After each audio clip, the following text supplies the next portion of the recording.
Praise the Lord. Hallelujah. Ia le tua ni nei tu la le fiafi o tātou tu e maua le anga le leime le lofo le tua. Fa malo atu, fa atalo fa atu, so se tasi mwhai ona maua le nei fa soa.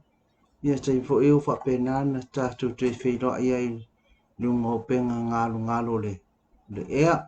Fa soa ina le upo le tua. Ia fa atalo fa atu i so se tasi, a tai tonu nisi o fa pamae e ina lato ngā ruenga, nisi fo eo fa awawina.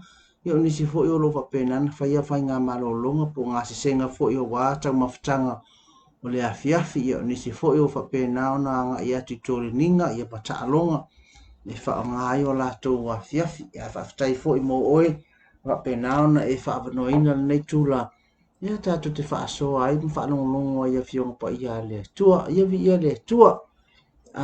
Patalo fatu sunga fatonu sunga Mike Bretta vi ia le tua le Global Kingdom TV. Fatalo fatu iso mātou te mā pasta fiwa lesi ngā te leo so mātou tina hana fiwa lesi no hapernana taputapua ia le alo faiva o le ekalesia mo mātou te ngata iso si meo hapernana pano ese ai te ngata ni aso fatalo fo itapua inga se o mātou te mātou tai Bishop Elia Tavai, Moto Salaya, po tutuila, ia, whaftai mo whaamanianga, whaftai fo i mole, na whaamalolonga le tua i lo, so i fua mo lo ola, i ngata fo i lea, i o au ese o whapenana, whaasoa mai le teima le teimi via le tua, whaatalo whati te eta mā, whaatalo whati fo i, do se tasi o whapenana, whaangaine o penga te whailangi, o le Global Kingdom TV, ia po o le ola fau alofa tu noa e whapena na whaalongolongo mai e ia fionga pa ia le tua. Ia lo ona nei o tata mai awa whaasoa mo oe le pokalame o le Yesu le whaamalolonga mulimuli atu mo oe le tu lai ono se ia o le tu lai fitu. Ia le nea fiafia le amataina tātou pokalame. Ia e te tata ina i tātou se te talo.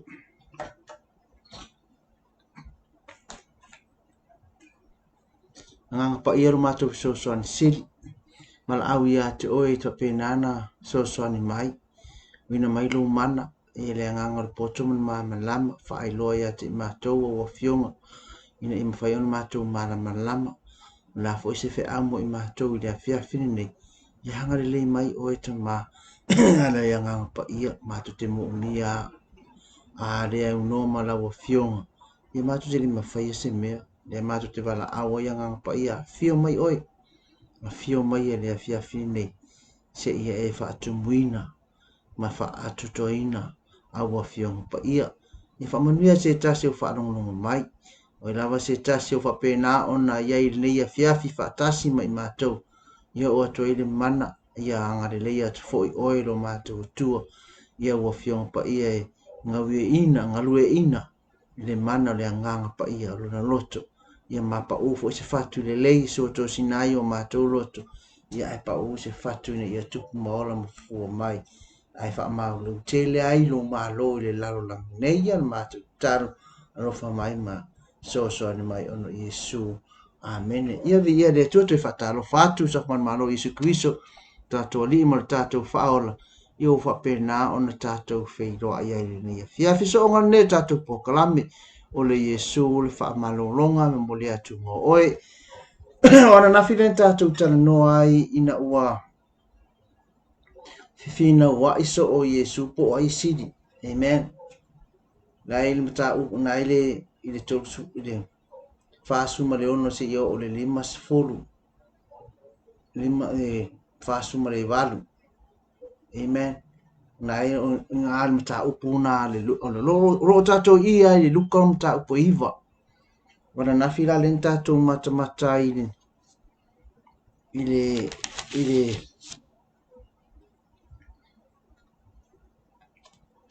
whaasuma le ono se ia o le whaasuma le 8.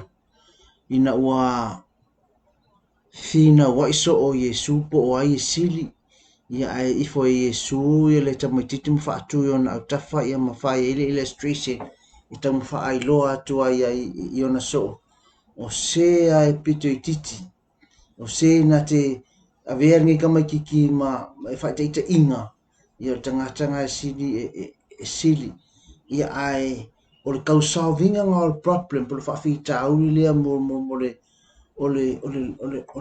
le fia tele po le pride whamaulunga o le mafua mai le loto o le loto e mafua o whamaulunga le loto o fia sili le loto amen ia o manatu fo e sili o ia i lea ma lea whaatulanga mai ona o le vaai le ngata o meu ona maua ia o lona suafa po o lona tūlanga fo i tono le nuu tono le ngaluenga tono le ekalesia ia on whailonga fo i wa ia maua mai i le poto lautele ia po se mea alofa fo ia le tō watu ina ia te ia o mea ia mita ai pe whaamolunga le loto tangata ona manatu ai lea o ia sili e pe taifa mai tana paulo le tusi i le ekalesia roma fa mai awane i ko mangaku awane i whaasili o tō manatu ai ngā tasi o tō loto au foi ni manatu e sili ia mai ai manatu i tangata ia sili tangata uma ia te oi longo winga awani e tātou wha maulunga au foi ni wha sau sili o tātou manatu au foi ni o tātou fau se awani foi ni o tātou wola fau ina ia tātou maua pule amen ai ka ko wha tali ma le ono sai tātou wha tali ma le loto maua lalo i le teime whae ai e le atua tangata pe ona tatara no ana nafi o le whae a le atua e iai ma le wha malu a le atua amen no winga e le tula fo ina i tātou e le atua po a mea ngai ke ui ai po le a fo iri ko i ngā loko ngai ke iai ia e mana tua pe o tala tu spa ia fa mai e te tele tua ia fa morunga ai awina mailo na nganga i lunga o e fa amawana lalo no winga e tā ua i le tua le tangata fa amawana lalo ka ngaka e hampo e ele loko mawalalo ai va ai fo i la i fa i la unga Yesu ngol maunga o lo fa amu ia i ai fa pe amu ia e loto mawalalo wa fa mo la to fernu amu ia e loto mama awala to te lo atu le tua o mea uma ia ala nga fa mo lunga tangata ala fa sa usiri tangata ala na manatu tangata o ia o iai se mea unique pepe ona ma fu me le loto tangata o fa mo lunga pe fo anta tala no atu o me le nga lenga koli mai la lo sa tani mai le langi me fa mai tala tu spa ia fa mai o lo sa tani o pa u mai le langi kalanga Yesu o le tala o to le luka mta ko suma tasme o va o lo sa tani o pa u mai langi o le me le kuli mai sa tani mai le langi o ta ma fai e fao le mamano le atua o ta ma fai e fao le vi inga mai le atua o manatu ifo o ia ngai ka oko ile eskelu e kolu sumalu fa mai o manatu ifo o ia o sili o ia fa o sili ifo na mo fa sili ia o na manatu ifo ai o ia o sili ile atua fa mai la ia tala eskelu na tolso mai ona tuli mai lea o ia mai le langi i saulo leo lafo mai lalo langi me na fa mai tala Yesu e Luka rusmani mai over aya satani o pa o mai le langi pe o se wila o le mea ngai mau le tangata fa mau lunga pa o mai le me mau lunga pa o mai le me mau lana ai kala ngoa Yesu li fa ta o tonga o no fo inga o no fo anga pa mai e alu se me se fa inga ai po se me se nofo anga se fain se meo lai fai se faunse ma e sili akulo sau e ngofo i lalo ngai lolo walu e ngofo le me mawalunga le ngai maka ngale lako ka ngaka le host ka ngaka le hostinga le ainga po le pokalame le a mai o i lalo e maka nga ai ma ngai ma le tanga ka e lako ka ngaka e ongor a mai o e mai lalo ave o e fa ngofo i lungo oria ka uma o lo fa pe nga onga si o mia ile me ka o loko mauralo i mfai on tatou pulea o tatou loto ngai ka oko le fa ta oto e fa no luasu matolo mai ia sili ona le wino le loto nai le lo wino me uma mai a e mai a mafai o nga e leo inga lo loko o nga e mangu ma lo inga leo mea uma ai se ana o le loko e tupu mai le fa maununga o le loto e tupu mai le loto palpala o le loto e tupu mai le loto leanga o le loto e tupu mai e mo fe ai nga e leanga fua lo loko le skanga ki ke vai aku le lei mai le tūlanga le fa tūlanga i folona ainga ua va ai aku si tia le tūlanga o le tamao ainga o le ngata o mea wa ia maua o lana whanau o e kango le e whakusa fa masiwai te po fe me maua mai mea le lata ngata wa e whaasino ina pa ua e whaamasino ina ai ke lei loe te lei loe oe o le atua le ka ko ke au unga ia fa mai e si sila le atua e sila fia e le atua mea uma o mana tuna tunga o mea lilo uma o mea nga sila fia e le akua o lau o nanga foi le akua o lo sila fia e le akua o le lava lau ngalue o lo e ngalue ai o lo sila fia e le atua e le lilo e ka ko lumo le atua amen ele lilo e tātou ilu mo le atua. A o le mele mga o ai le akua. O le mana onga o le tātou atua. Ia, kako iai i le mea tau o le loto mawalana. A waingi o kako, wa a maulalo lo ke le amana ia ai le mele tutupu. Amen. E mama ai lo ai mawalalo. A maulalo lo to ke le kaya ngai fa masino ina ni me tutupu mai tangata. Amen. Tutare no fo ia uia unga e kau ia isinga o mama lama ngai mera aiti fa apea o loto mawalalo. E file mu ia lo loto pe a ke file mu a fa molu ngero lo. E vai ko se me ko fai me ti ngano loko. E ke ai ko e o ai tala tangata. Bo e fa masino ina ona e fa molu ngaro loto. Ai ama ulalo lo ke e mama ame o mai te faia. Ki file mu foi po le ala le vesi me o ka ngaka ia o ka fama mea lai ka fai ka mamo ai foi lunga ai file mu a o ia ke le vesi amen o le maanga ia ngarta u o te ngata e le me ka o le humble heart e mo lalo le loto a ka ngaka foi mo lalo lo o ia nga me fai un fa ku puinga le file mu amen e ma fai o inga ke ma fai tangata loto mo lalo langa foi ala nga me fai nga fa ku puinga le file mu o tangata fa loko mo lunga uma la ko ngai fa kupunga misa amen ai sia tangata loto maulalo e ma o nga fa kupuinga ngi vesi mani misa amen la vo e fi wa fai mai e pe ya mo fa kalapis ngar kau aya kau aya ilunga ai ku wa pore ala le fa la ilunga o lapis ilunga fa kalapis ele kai nga fa pe me le fa kalapis so le maniero lo ko wo over ilunga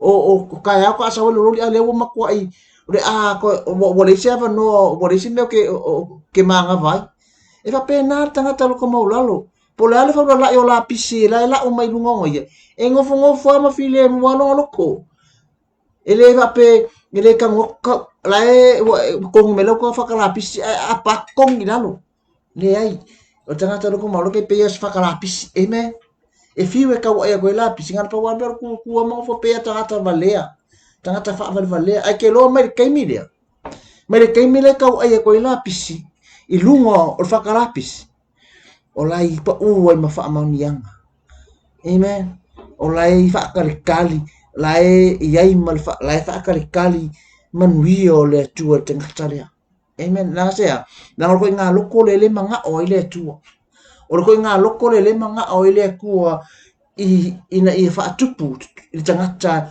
o e fa kua ia te ia o le kangaka loko mawalalo amen me nga lenga fai mai me na fa metal tu spa fa mai e te ele tua e fa moru ai awina i folo na nganga ye fa mo o la lenga luenga le nganga le fai dunga tangata lo tama ola le ye fa unga lenga ko fa unga ale ye fa malolonga o le ye fa malo si au fa metal tu spa fa mai yesu a o walu awina melo le nganga le so soanga ki oi e fa malama fa i loa ta ina e kite e help lo inga a e vai so soangi ile ngata e so soani ia te oe e whaatontonu ia te oe, whaasino ia te oe, lo vai la lea male mauala lo loto.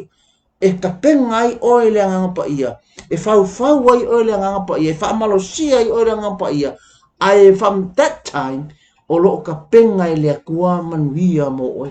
Ia vi ia le tua, karamena nafi, le kau, ai, o le isura ngā le tupu i le vaenga le fai upu le e whasu ma le ono, le whasu ma le vale. O le whaamolunga le loto tingata, ua manatu ai o lewa le o ngā kupu whiwhenga wa inga po ai e sili.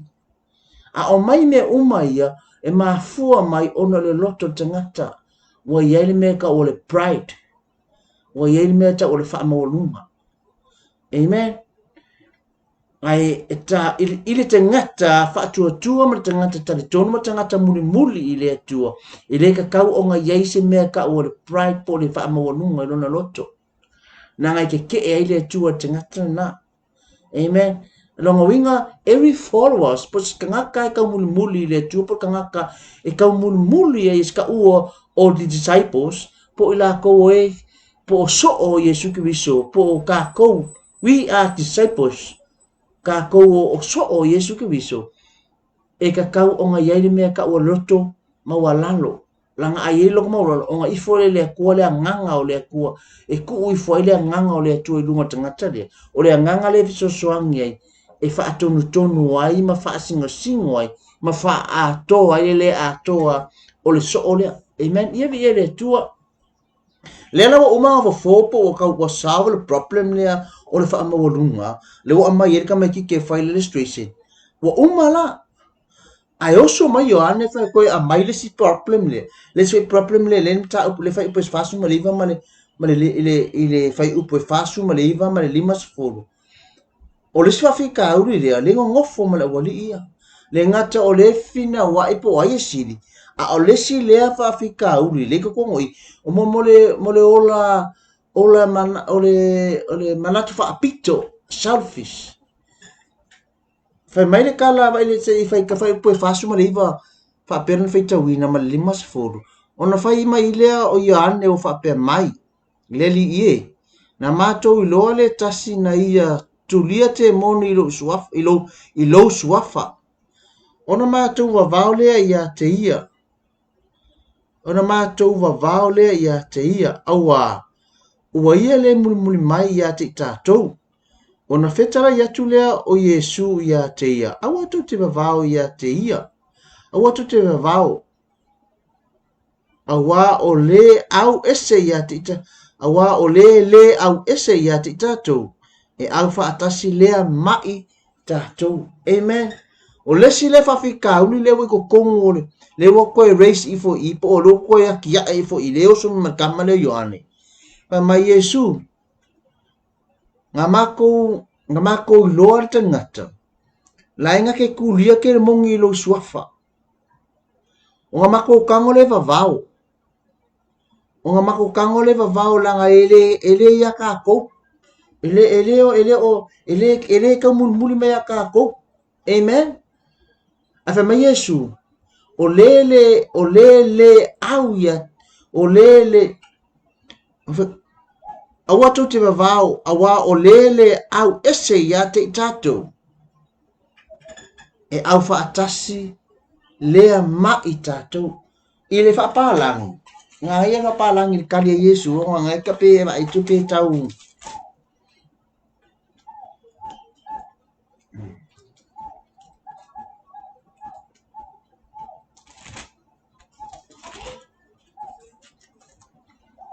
Mai, if I put him as food, do not stop him. Jesus said, for whoever is not against you is for you. For whoever is not against you, it's for you. For my aka aina le kale Yesu Kristo. Pe ole fe me Yesu, pe ato e tu se fa manga, bo se fa mtatalanga mai ona mai a fai ele o ke e mai. A fai ele o ke e mai. Ia kako. O lai au makako. Amen. A fai o lai alula ele o ele oppose po lai against, not against us. Longo winga o lai au mai kako. Ole fa Afrika ule le ngofo mala wali ia. O mamusu wa le mana na o fa nga se sile ngo Yesu Kristo. O manga o ala ku nga ola ko o sea o nga ola ko le ka muli ku o Yesu o la ko le o au followers a Yesu Kristo e mamusu la fa longa ko la fa nga mai ka ngakale ngo Yesu. Amen. Ai mga kuha oi ili mata upwalia nga wako iso o Yesu nga lakwar kamalo ya Yesu nga o maya logo o maya lo wakali e fa malolo ya ki oi nga o kango ku ya so ai le malolo le nga me Yesu yo so mai so ma ko fa tu iti fa ko iki ke o ko wole mafai ngo ko rie se ke mo nga ma ki nga le fa pero de Yesu au mai kia o nga fa malolo le pe kule Yesu ko kangolo Yesu ko avelo tama nga fail la commission nga fa malolo ka mai kile ele i mafai ona la to fa nga kuli se ke mo nga mai kile ayo mai ilako o le kuli Yesu le alai o le fa malolo le tangata le pe la kuli ka nga kale ke mongi ile swafo Yesu ke visu nga fa alongo ye ke mongi nga uska ye ke mongi. Amen. Afika ngofi la wali ya ka ofi pe va vaule nga luenga lea al tangata lea. O le alme le kupu le anga le loto. Amen. Le anga le loto. E for ke mi ka ko ke levan ka ko au nga levan ka ko ka muri levan fa online ai le kula i mai ase me le ya te oi. Amen. Leva yanga e fa mai o oi wa e fa online o tangata o e wa leva e fa la unga leva e fa nga lue te tono le o nga lue nga le tua ai le longa ase mea. Amen. A sauri tangata ko asa wanga sau tangata le fa longo le fa soa ale au nga ke yai manui ai lo na loto. Amen. O le mela ngai ku peki ngai lo loko peti ngai lo loto o nga wa sauri kangakalia wa aya ku work mai le ngaluenga le mana o le tu kangakalia ai le o ngalue mai ai le ngai ke maka ma e ngofo a ele o wa nga. Amen. Ai sea ma fu mai le fa mai tala Yesu la kiki fa totua. Amen. La ikikiro fa kokua ele o fa pena na ngoto ke le lalo le o sing ke le upo le tua le loko ele o mafai ona exercise singa ia le upo le tua i mele fa soa mai ile ia le au na le tua le kaimi ma le kaimi. Amen. Ole this is a problem o pa ka uli le ke le ka ko ole tatou fa longo ia fionga pa ele tua malaunga nga o se nga ole fa longo nga ale just hearing nga ka ko fa longo ai pole ale le la unga pole manu io lo loto fa nga man io lo loto le la unga al finga tala ele ma fa ona tatou ku inga pe put in exercise pe ka ke ka put in practice ele ma fa ka ko practicing pe puri in action pe fa ngai yoi mai le upule ale tua on mela ngai ala i onga le kakule va ai ko in reality po me mongi ngai yoi mai la fiong pa ia le tua pe ka ke va ai ko tupu mai la fiong pa ia le ko i mere ka e feta lai e fiong pa ia le tua ona ele o ma fa ona tatou tu wina nga lue mai le tua lo na mana ilu nga ona nga o tatou fa longo nga ka ko fa longo ai ka ko ke lo e ka ma fa exercise le mea le fa mai tra tu spa ia aka pe mai fa mai le suafa Yesu ke viso fa malo lo ai e ma ia la lo afini ai ke le ma fa ia e ka ngo e ko u ia yo le ma fa malo lo pe fa malo lo le suafa Yesu ke viso e fa ke me e fa fika uli ko lo ai ai ke ngofo ai le mafaiona e kulai o ngala le ki o me ka o le fefe so spirit of fear le nganga le fefe le ka o mi ai le le mea moni, the reality o le afiong pa ia le atua. Le inga le tutupu ni vavenga. Amen. Mea ngā le inga le tutupu vavenga. A tangata la ua whapena ona mawaa le upo le atua maka mawhai makango exercise. Le fa mai tara tu spai fa mai mai o tangata mi o tonu. Fa mai e kai pei o le la au o le arasi. Pei o le arasi. I le panona fa mai o le la au la le arasi. E alu ifolo naa. O na ngoto ale ila lo onga lua su e le se e lu ifo ale la au lea. Su e a se maapo se papa. A maua lo le papa i lo lea au le la au lea.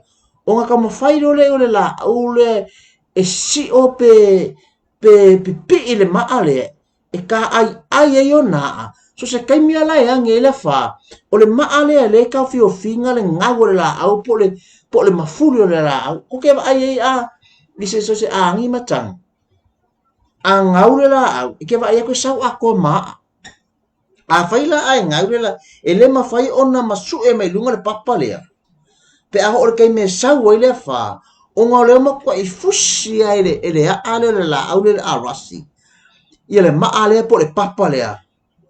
E fiu ala le makangi e koe a kaule kumukumu le la o le arasi i lunga le ele po lunga le surface pe ngau sau ngau le piko e le mawhai ona ngau le la au lea o na o lo makua i fusi ai o naa le maa po le rock po le papa e whapena umale tangata whaatua i le atua a ngoto i lona loto le upua le atua o le ata o na a wa makua i fusi mau le papa o le ata tangata o makua i fusi mau le papa le la i fo ngā a o fusi mau le papa o le ata ngā tangata whaatua walu ifo lona whaatua o makua i fusi mau le ia Yesu Kristo. Amen. Nango Yesu Kristo o yo le papa le fa Yesu Kristo ia Peteru. O le papa oe. O lungo le nei papa. O te ate i nai la e kalis. Me o te ate i nai la e kalis i lungo le nei papa. Amen. Ia lenga mo ringo o Peteru o Petrus. Pida sa mal upu lenyo le Petrus o le papa. Ai le papa le min Yesu o Peteru o le papa. O lungo le papa. O Peteru i lungo le papa. O le ata o Yesu Kristo e aki e whaanga Yesu Peteru. E a mata i le a mata i le ngā luenga whaatala i pe a mata i le pior apule me ka o le kalesia pol eklesia i le ngana e leni. O le whaaputu potonga o tangata whaatua i le atua. Le ngala unga i Peteru le awhiawhia pitu mei li liwa i tangata. A maka fa mei wala ko va ai i laulau fai vafi. I whaapepe i lunga o kumua i tangata ai kūra ka malo Peteru la unga aku mei ngā li liwa i tangata e awhe lua se lau i le kaime kasi. Amen. Le papala nga a whaapela e ngoto ifo e mauwaa lo whaatua i le atua e ke mawhai ai ona o whaangai oi mai mea ia. Amen. So se mea ke alu ai e mausa liro whaakokua e ke karikongo e whaatau nuu e le atua e le ai se mea ke popole ai pe whika pe whengaka pe soua e ke karikongo e whapena o nanga leile atua. Le whamai e tala tu spaia. Whamai peke alu o le sami, peke alu le afi e ke le muai. Peke sopo ia le vai e ke le lo fia ai. E sea, o langa o loo wha malu ifo a ao le atua.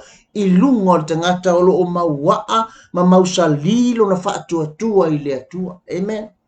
Le alai e ta oto kwa koe fo i marika koukala leo. Fa mai e yoane. Nga mako i loa, nga mako i loa, mako maua pe mato i loa tangata lai kuli, wa tango kuli te moni i lo swafa. O nga mako ka ofi lea. E fa mai Yesu. Awa ko ki ka ofi tangata. o le au mai au ya ki kako ele o whaasanga kau mai ya ki kako o lai au ia ya ti tatu not against us ele o a fai ele o against mai pe lo whaasanga tau mai o kako o lai kako ke au whaatasi amen tere kongo le kalesia e usulo e pese e uso a mese kako a mese tatu ni le kalesia ia Pentecostal por charismatic churches e kalesia e usulo fo e se pese papel e kalesia le o ngal pese le ia ba ku o walangi mai se e kalesia e pese la mato pese la mako o ngal pese la lo usu mel bangan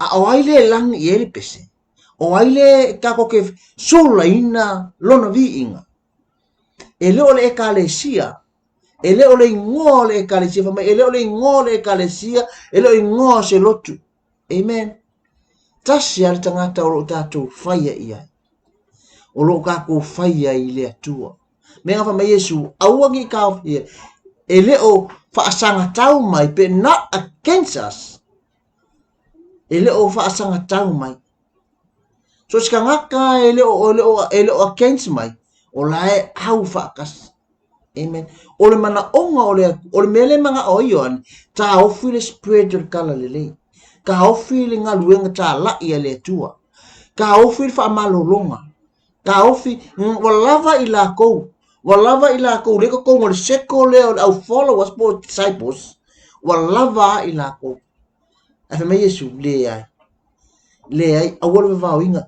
a fa ele o fa sanga tau mai au nga kako so lo ainga o e tangata fa tutu le a lava launga luenga le a lava lau fe au o lo fa pena na faya moletua awa ki pole amen o lo kako kau fai si le vi inga ile tu o lo kako kau fai fausia le malo le tua po le fola po le langi o le pese po le fa evangelia o le a lava launga luenga lo enga lue ai ele o mo mia se kako against ile skaka amen a fai o kako ke iloa mo le vi inga o le tua o le kako ngaluenga tato tutu fatasi wa le mele le fa me Yesu a fai ele o fa sanga tau mai o lai au mai ka ai mo oile atali o le tua oile fine o le tua a fai mo Yesu ke viso ia e loa ma e mautinoa o lo ka ko ngalo lua e fatasi la mai Paulo e kele ku kingo amen e kele ku kingo ai ngalue ale ku kingo ia la ngalue ele ngalue mo ai ngalue mo le vi ingo le tua amen e loa e lima ia la ngaluenga e loa le isu la ngaluenga o songsongi e loa fo ele ngutu la ngaluenga o fai o le lamu ma inu amen e loa fo e kalinga la ngaluenga o le faalongo e loa fo e vaela la ngaluenga ai fe so fai lo me ia ona ngumbi lora ia me anga e linga class le upo le tua e class ia tangata po au fai ngaluenga po le momolinga le upo le tua onga wa feo so fai me ia amen wale ilo e lima faila na ngaluenga wa feo so fo fai ngaluenga taninga amen a fai o le fai fe au o le ki ako ku ule ngaluenga le fai fe au lango niso tein wo ka ko feo so fai le ngaluenga le fai fe au o le ala le ngaluenga le fai au la fai amen le ngata fo le wo ka ko fa masino le ngaluenga le fai fe au ai le lo a me kele ka ngoi fa masingo e pola sa me o fai amen wo e fa masingo inga ngaluenga le ki ako a o e mafai ona e fai ngaluenga le ki ako ngai fai amen wo e fa masino inga te o tolvo a o wa wo e kula e me mafai na e tula e me e ka ise se vaenga amen o me le wo kupu tonu lenga le menga lenga o ile kupu mai o le mai o tonu ole fa'ala putonga le po le ole fa'afika uli le mai ole ko kongwa o so o Yesu Kristo. So the problem for ilalia ole fo e mau to tono le kalesia to tono le fa'ala putonga o ko kongo le kalesia e ye le tangata e fa'alonga ko la o fai mese me o fa mai e o me la ka ko ka ofi copyright. Amen. O ma ko wanga mo le me la leo kama fa Yesu ele vi inga le kalesia su ele vi inga ai ngalo le ke me tau ele vi inga nga ole akua a fai mole vi inga ole akua how awa pole ka kia ave fai ele vi inga ole mole vi inga ole me besu a fai ele against us longo winga olae au fakasi a fai ole fa nga ele ekalesia na a fai ole fai ele tangata nga alenga lua tangata nga moleli so olo kako nga lua e fa ta se e fau le mahalo le atua le lalang. Amen. Ai awar kako o mana onga awangi o kako wa fa sino awangi o kako kuskusi lima awani o tato fe ainai ile ngaluenga le atua. Amen. O le mea le leila fe le tangata lai fai. Amen. Leo va ya ku Yesu. Wa work mai le ngaluenga la wori le nga o fai man tuan ta po valuable ama kanga maka o po va. Nga sente la woli e o fai le ngaluenga for fola. Ale wa ku la wa le aku o le fa soa la wa ye fa mal wa fa malo lo te ngata le. Pe wa kule te ngata le te moni ile suafo Yesu Kristo a ole suafa fo ile lenga o la wali ia so o Yesu e fai ele kala inga so o ile loko la Yesu ua fa fe kai o lo work mai ai le anga ile loto list kanga. Amen. O me fo ngale tu pupe o fe kau a maka kira makanga e va ia kuloa ua mengo wa fa nga mai ele tua list kanga sa ele ma fa wina sa ele mana e ina e fa pe o fe menga o nga o fe fo menga nga ye ila ka male lo fes fa ya lo wo fa me nga la nga ile awal. Amen. Na lo wo ku male wa tu wo le longa se me la unga solo mai so tong mo okay me poli ka kia pele nga luenga tingata na he is not against us ele o fa sanga kang mai a olo ka ko fa nga luenga alo nga lue fo o ia mole vi inga o le tua. Amen. O fa fi kauna mo ta ka ko u ke minge. Amen. O va ve kere ka ko fa masin o va ve tere ta to fa masin ai o tato le mafai ona tato o sa ili le mea moni pe kako ke ka mafai e va ai le root po le ha le mafu anga. Amen. Onga ono o tato wa ona o le ata mai ma le poko le o vave mai ona tato fa masino ina ile te lo mea. Amen.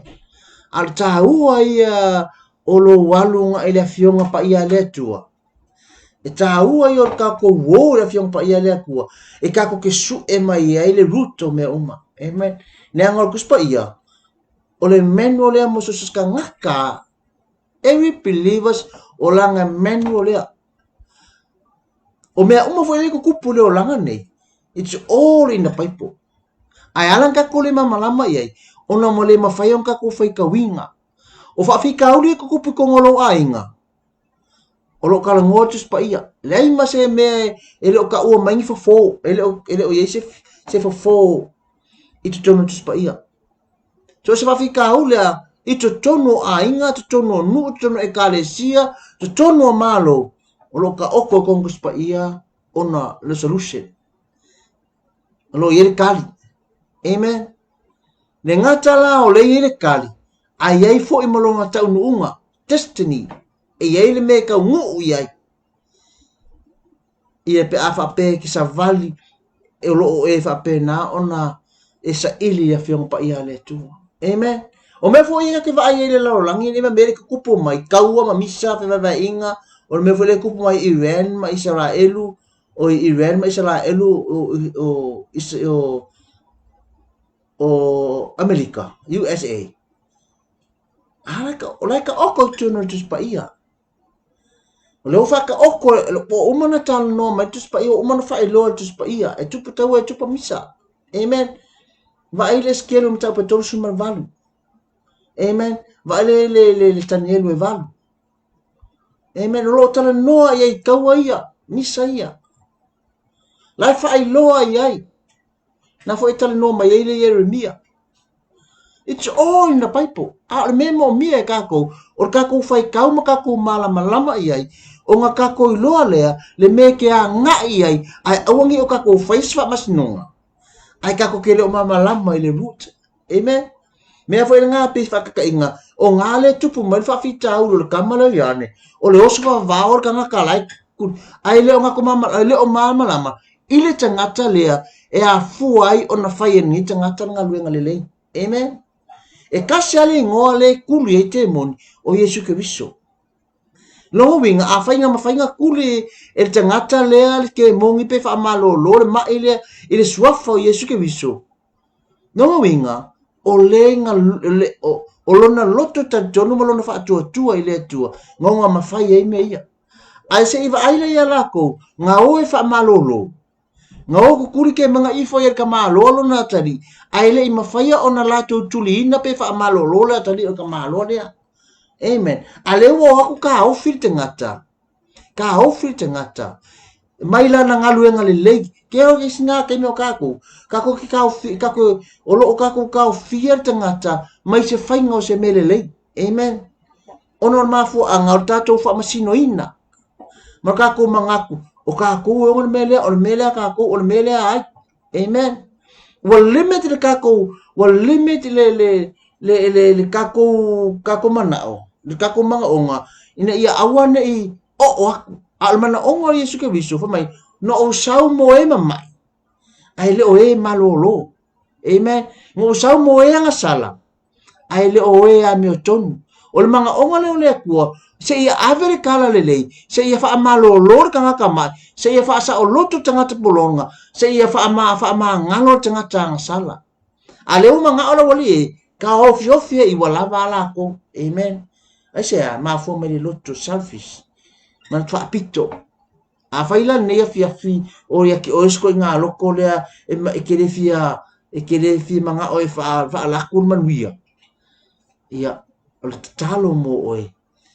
Va ai ko fa pula o mata fa le nganga se e fa ilo fina ngalo le tu se ia ilo se ka ko mala le fina ngalo le tu amen le ngol ka ko o ka ko o fe au le nganga o ile au televo tu ila the carrier of the fire o e tau aveina le afi so le mana onga fo le namo ka ko ele ka ko kire o ma ele o ka ko ka o fia le afi ele nga o ka ko e mo mia le afi ka fio le afi we need to pass the torch mo mia nga pasi le afi there we need to pass the fire amen e mo mia nga se al le ngol mana onga ia fa pena ona nga ia kul upo le tu ele limit fa manuanga le tu ele limit fo ile upo le tu e mo mia onga spread out inga ia pai o mamarika ku spa ia mai tala Yesu mai awangi ku Jerusalem ai le fi fo le nganga a fi fo le pa mai ona ko wole ka la ile kala le ngata Jerusalem Samaria Judea se ia o ai tulungi inga umalang so lo nga le tala notice pa ia o mana onga le tua ile afionga le tua pole upo le tua ia kava umale la ai a fai le mana onga le ka fiofia i so fa fia ka ko fai le commission sa le ko fa fia ka ko fai le mele fa ko ngoi ka ko mai o fai no ma so pati so atu lo so fa every nations papa kiso so fa Yesu aka ka fiofia la i so la ke me o le upo le tu la ke me e manuia i lo tua oi la ke me manuia ai lo ai nga ngai ki o fai no e fa so ai ono e mangaku i fo wa lava oe amen o te fa manatu mo ta to le afia fini fa mai Yesu so se sia ele o fa sanga kauma it's not against us o le ia kako no ingal mana onga o le tua o ai la lava le ngaluina o le lava le fe aula e kau mol mol o la lava le mele mo mole te ngata le ono le suafa Yesu ke viso fai lea ono le mana onga le o Yesu ke viso ta la ile fina ngalo le tu me o tu atu ta la fai ta la ia tu ta la le no uma amen e fa pena foi o fa pena foi ia na la fu nga luenga o tu ai le a foi fe awa le tu o e nga lue ai tono lo ainga tono lo nga luenga tono e kalesia o so se mea o foi le tani mna fine tono lo wa onga so fa nga ina le o fa so al upo le tu tatale no al upo le tu share mo le share ile wo share ifo lu tu fine tri share lu tu ngani share ile ainga Sia mo ni nganga mo le tua malona malo. Ngai fo i tanga tama mai lo ainga. Kele ka ka mai o tatou ainga. Kele fa mai kele mai. Ai le mo fai on tatou to exercise le power al fa malo longa Yesu ke viso. Pere ngor tatou pokalame o Yesu le fa malo longa. Alai la lo o makua i pau pai mai le tanga. Pai mai lo ainga. Tele ba ka mai lo ainga. Ai le o mawhai on tatou wha malolo. Ngala ka ko whai mai o Yesu le wha malolo. Ai le o mawhai on ka ko whitango whi e wha atino pe puri in action le mea lea. Se ia ngā lue mai le mea lea. E le moni ma le wha maoni. O Yesu o le wha malolo. O i o le fō mai o fō mai. I wha manu atu le tua le nea fiafi. Le wha au wha asoa mo le oile le fiafi ni. So wha manu ia le tua. La fo ise se mau wo o to ai ma to le ya ma le to la fo ise me fa pena fa man dia ai de to ia to ni faso talo ia fa pena na ka ko feta ngo fi e activate le upo le to yo tato wo ale mi ngoi me ia ile ma fa ona to sina fo itangata makali kongu kanga e moni ale to le tato te ona ia e moni le tatou whaolaina. Ai a tatou nofo ai ma le whaanga yo ina le tatou whaatutu. So, e fio mai a Yesu ngā le pau wale le me tatou te mau. Pau wale le me ngā kako ngofo me tatou mata. Ngā kako whaalongolongo ai kako kelova ai ile ngai yoi mai o le atua malon matautia. Anga le mai o le atua rini e fiafi. Pa ia tu pa ia ne lo fina ngalo yo lato loto lo nganga pa ia pa mamla maina e oe ni fe pen ni fe awolo fa pen na na mato fa so ina le fia fini oi fo se ta se ro ye se fa se mana onga pa i oe le tua oi fo ye se fa ma se mai i le suafa Yesu ke viso o te fa tonu ai le mai le alo mato tua ia fa malo lo ina o ia fatu tua ia te oi lava se ta se ro fa longo mai le fia fini nei o lo ye se mai i le suafa Yesu ke viso fa malo lo ai o ia oi se ai se maftianga oi se fa no anga fa ma fana o le tu oi se fa fita uli la fo se mana o fa pito i lo na loto i le suafa Yesu ke viso tali ai o e lo matutu vi o Yesu fa ftai tele la va mo ne fia fa ftai fo mai la to fa longo mai vi ia o e lo matutu amen amen ia tato pokalamira ne fiafi fa manuia tu le tua